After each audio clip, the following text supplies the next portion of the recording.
Si è spento ieri a Ribera, presso l'ospedale Parlapiano, Pasquale Palumbo, colpito dalla malattia del momento, il Covid, che non lo ha perdonato. Scompare così una persona molto stimata e apprezzata da tutti, un vero amico che univa le passioni radiofoniche di presentatore a quelli della sua attività professionale di commercialista, consulente e revisore dei conti, anche lì molto ricercato e apprezzato, recentemente anche impegnato con il Teatro Pirandello di Agrigento con l'orchestra Demetra. Un nostro amico, un collaboratore di TVA dei tempi passati, che ti ritrovavi sempre quando c'era la necessità di un servizio, di una presentazione, di una qualsiasi collaborazione necessaria.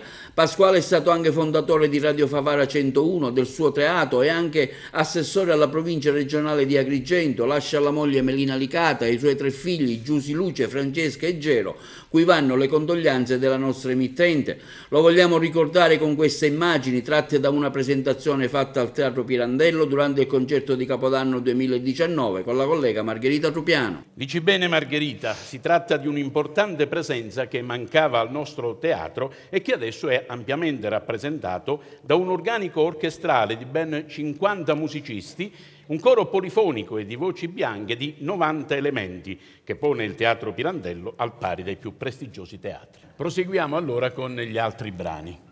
Continuiamo dal film C'era una volta il West di Sergio Leone, la colonna sonora scritta dal grande Ennio Morricone con l'interpretazione del soprano lirico moderno Deborah Randazzo. Gabriel Soboe di Ennio Morricone ancora, eseguito dal giovanissimo oboista Giuseppe Scarnà.